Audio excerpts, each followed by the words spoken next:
Hi. Well, it's been a while. Obviously, I've been away, traveling to unusual places and having unusual situations arise. I had the opportunity to go to Mount Rushmore to go to what's called a syntonics or a vibrational conference. I don't particularly like Mount Rushmore, but I won't go into all my feelings about that just right now. Afterwards, went to California for a RAYID retreat and spent 3 days with a group of people there. That was sponsored by Ellen Jensen. Thank you, Ellen, for that. And it was a very deeply touching reminder of the importance of certain parts of the work.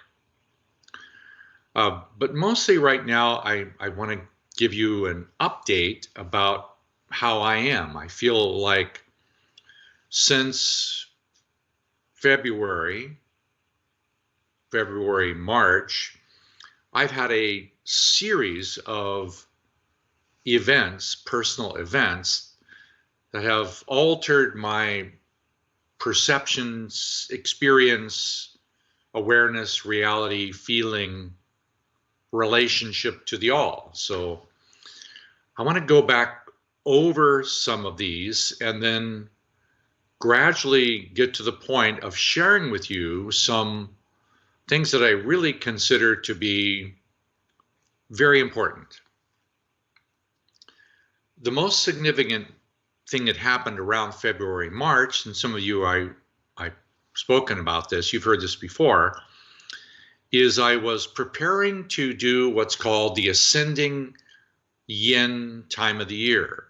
What that means, from winter solstice, there's 3 months of winter.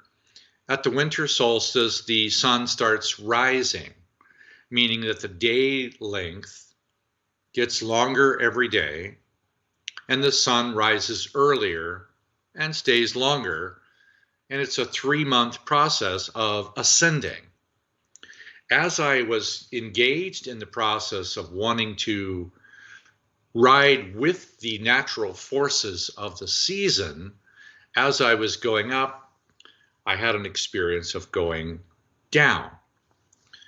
At first, it felt unusual, and then it was, well, okay and familiar, because it took me right to the roots. It took me to the roots of the plant kingdom, which the roots of the trees are quite dynamically active in the winter as they are preparing, by the roots growing, water moving, because the temperature underground is very comfortable in the winter. But I kept going through and through and through. Well, the long story short is I kept going. And I had an experience where I realized that I had spent most of my life putting the concept, the reality, the possibility of the divine as upward. In this situation, I basically inverted that experience. And anyway, I ended up going all the way through the backside of the earth and experiencing the omnipresence of the divine as also encompassing everything below and beyond in the physical universe and past the physical universe, and everything to the sides and everything front and back. And I had an omnipresent experience of the divine. It was an emotionally touching event because it really helped me experience more in a 3-dimensional way. Of course, God is not dimensional, but my experience of it enabled me to have a more visceral, empirical way of experiencing it by making it three-dimensional, so my access to my spirit body, etheric astral body, became more three-dimensional. I know that's odd, and I confess it's odd, but for me, it's more of a reality now than ever.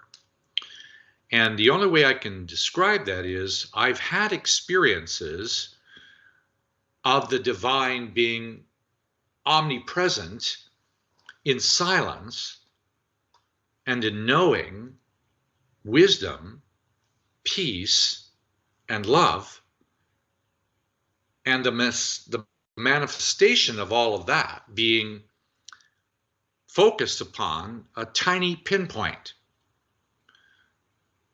That tiny pinpoint, I just happen to have one here because I've been reminding myself how small the focus has to be. Well, I just dropped it because my fingers couldn't quite grasp the needle. By that I mean that the magnitude of my need to continue focusing is to keep my concentration and focus aware and alert and highly incisively pointed. In another way, it might look a little bit like this, that there is a pinpoint. If you think of the dark area in the back as being the omnipresence of silence and everything that embodies in the presence of the divine. In that omnipresent silence, there is no vibration. I know that's shocking to some people, but that realm does not oscillate. It does not have a sunset, sunrise. It doesn't have an oscillation at all. It doesn't move because it's already everywhere. It doesn't have to go anywhere. It doesn't cycle, but that's a whole nother recording sometime. But the omnipresence of that surrounds the vibrational world. The vibrational world is everything we know as the physics of infinity. But the physics of infinity is not the presence of eternity. The presence of infinity is all of the universes that you might consider of being parallel or different from or in a black hole or beyond. Everything that is vibrational fits inside of the spirit body mind vibrational complex, including our physical body metabolic systems and so on, biochemical systems, hormonal systems. These all fit inside of a pinpoint inside of the vibrational space. Okay, the reality for me is that pinpoint has inside of that pinpoint, if I dilate it out, it has a tiny little tricycle with a single seat and little racing handlebars of a tiny little tricycle that is exactly made for me. Only my butt fits in that tiny little tricycle seat.